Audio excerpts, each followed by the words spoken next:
आज हम पढ़ने वाले हैं थर्मो रेगुलेशन। जैसे कि आपको नाम से अंदाज़ा हुआ होगा, थर्मो रेगुलेशन का मतलब है regulation of gain and loss of heat bye an organism. एक जानदार है और उस जानदार के इर्द गिर्द उसका माहौल या इन्वायरमेंट है।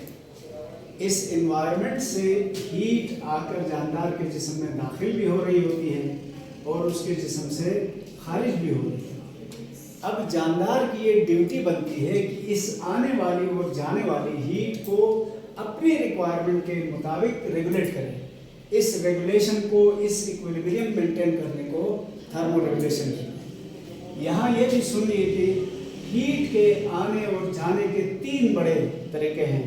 एक है कंडक्शन, दूसरा है कन्वेक्शन और तीसरा है रेडिएशन या एवापोरेशन भी आपके साथ। कंडक्शन में क्या होता है, दो चीजें फिजिकली एक दूसरे के साथ इन कनेक्शन आ जाएं तो हीट हाई से लो की तरफ ट्रांसफर हो जाए। कन्वेक्शन में बगैर किसी सहारे के एयर के थ्रू ये लॉस होता है। जबकि रेडिएशन में रेज आती हैं, वो जब आप पर अप्लाई होती हैं तो आप गर्म हो जाते हैं, या रेडिएशन जैसे इंफ्रारेड रेडिएशंस निकली तो ये हीट लॉस का सबब बनती है। जो बुखारी जलाते हैं हम उस पर मैं मिसाल दूँ। बुखारी काफ़ी ठंडी हो तो हम हाथ लगाते हैं, हाथ लगाकर बुखारी की हीट को हम हाथों में ट्रांसफ़र करते हैं, ये कंडक्शन है। जब बुखारी फुल जल रही हो तो हम ज़रा हाथ फासले पर रख कर हीट एब्जॉर्ब करते हैं, ये कन्वेक्शन है। इसी तरह अगर धूप में बैठे हुए हैं तो धूप पड़ रही हो तो ये रेडिएशन है, इसके ज़रिए भी हम हीट लेते हैं।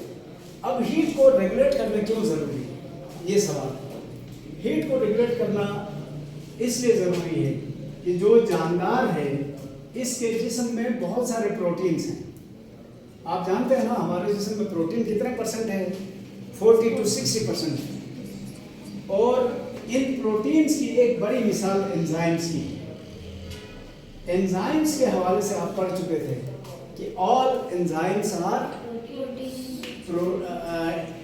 Temperature sensitive.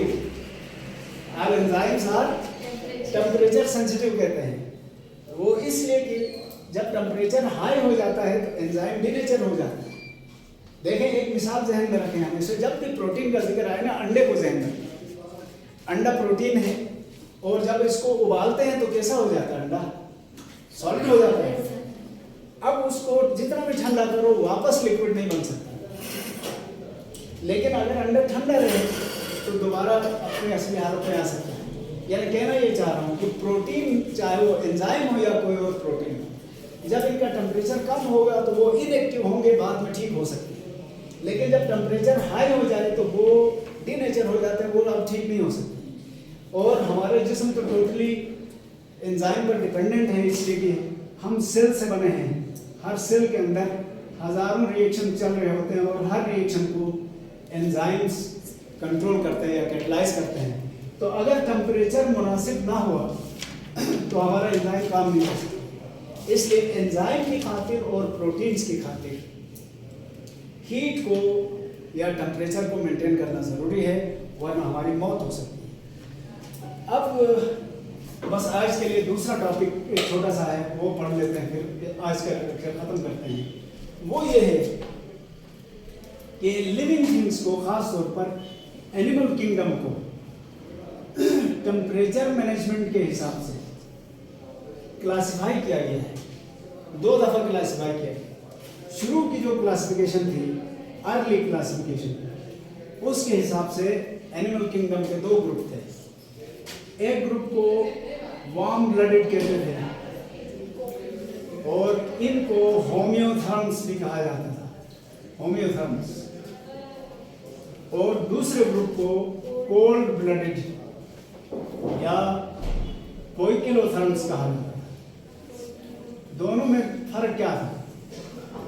Homeotherms are warm-blooded, are those animals which maintain their own body temperature, irrespective of the external environment.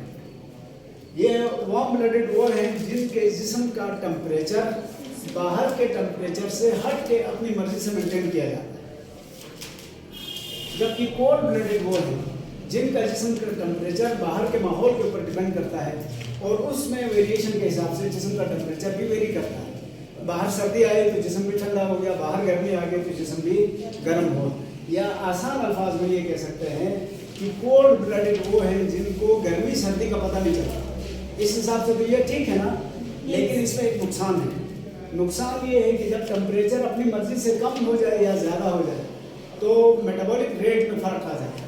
इसीलिए ये वाले एनिमल साल भर एक ही स्टाइल से ना रिप्रोडक्शन कर सकते हैं, ना ग्रोथ कर सकते हैं, ना कोई और काम कर सकते हैं, जबकि ये होम्योथर्म्स साल भर एक्टिव रह सकते हैं। इसके बाद इसी को थोड़ा सा मॉडिफाई करके नाम बदल दिया गया। अब जो क्या कहा जा रहा है, एक ग्रुप को कहते हैं एंडोथर्म्स और दूसरे ग्रुप को कहा जाता है एक्टोथर्म्स। एक्टोथर्म्स एंडोथर्म्स के लिए दो शर्तें हैं। पहली शर्त, they produce their own heat, ये अपनी मेटाबॉलिक हीट प्रोड्यूस करते हैं। और दूसरा क्या करते हैं, प्रोटेक्ट इट फ्रॉम लॉस, इस हीट को जाया होने से रोकते भी। जबकि एक्टोथर्म्स वो हैं which produce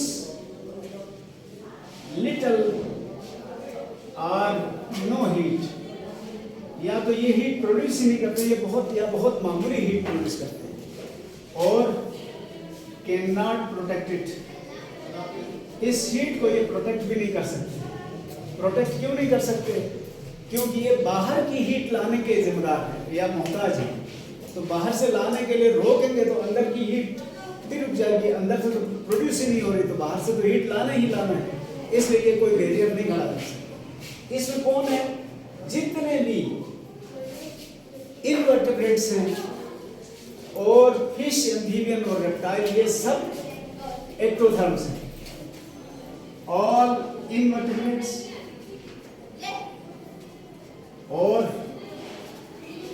fish to reptile ये एक्टोथर्म्स हैं, जबकि एंडोथर्म में दो हैं, बर्ड्स और मैमल्स, ये एंडोथर्म्स।